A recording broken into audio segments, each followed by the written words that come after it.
This is a video on replacing the braided lines for a Tilton 6000 Clutchmaster 6000 series. Running this on a T56 Magnum F for about maybe 9 years. When I had the trans out recently, I noticed there was a little bit of a drip from here, and it looked like coming from that connection there. So I wanted to go over how to remove this because it was kind of a pain. As you can see, their design is a little bit annoying. They buried the circlip down here in this little gap. You've got to get your things in there and loosen it, and it was kind of a pain to get out. So what I did was get some circlip tools like this with a very small tip so you can spread. You want to get new snap rings, and these are the hoses. This is the part that's going into the master or the slave. I should call it the slave cylinder, not the master cylinder. And there's the part number for what I'm using. And this is what the connection looks like.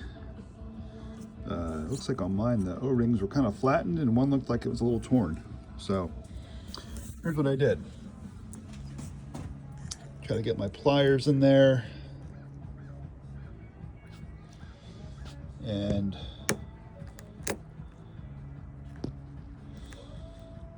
spread it quite a bit. You'll need 2 hands. Spread it like this. Maybe try to move it down a little bit towards the hose. Wiggle it. Just give it some movement to break it free. And then with your one hand opening the snap ring, use your other hand to kind of work this. What you want to make sure is that the lip doesn't catch underneath this part here. I think it was catching. So a little bit of movement there.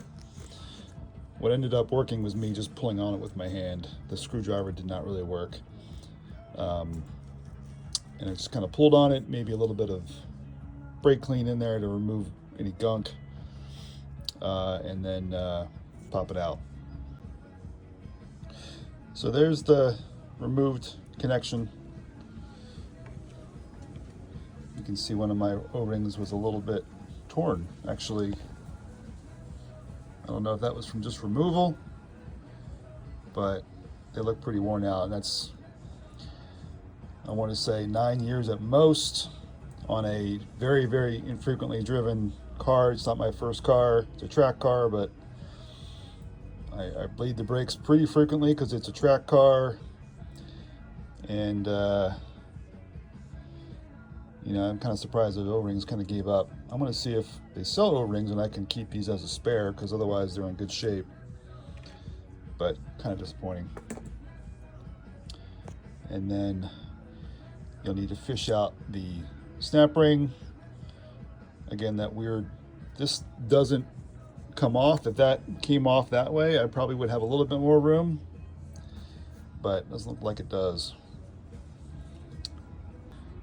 So I have these small tip needle nose pliers, just kind of worked it around and kind of pulled it out, you know, this way. And then down in the bore, you can see there's some piece of the O-ring down there. So I'll have to clean that out and just brake clean the area and clean out that little groove that the O-ring, the 2 O-rings sit in. What I did next is I took it off the vise, turned it upside down, and just sprayed some brake clean in there a couple times, let it drip out. And so you can see the bore, there isn't like a little, it's just a smooth bore for those 2 O-rings, and then it bottoms out, and then you got the groove for the snap ring. But the bore looks okay. you know. And then what I'll do is use a little Slow Glide brake paste to lube the O-ring before I pop it back in. I'll do this side and then I'll do the other side. So what I did notice is right down here, this kind of where the hose bottoms out, there's a bunch of crud. I just took a little pick and ran it along the corner and a bunch of crap came out. Most of it already came out, but maybe even do that with a little screwdriver or a little pick very lightly, run it through there, get that crap out, see that junk. Use some more brake clean and now it looks pretty good. That little corner is clean, the bore looks clean, so new one goes back in. So I'll repeat again how much I hate this design, because as you put it back in, you risk scraping the O-ring with the snap ring, because you got to put the snap ring in first, best I can tell. I mean, maybe I can slide it onto the hose first and then pop it in and then lower it down. That might be an idea. Let me just try this.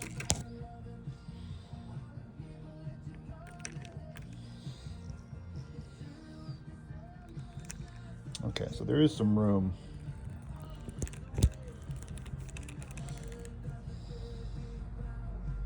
So you'll need to spread the circlip a little bit to get it all the way in, to get over that, you know, the silver part there.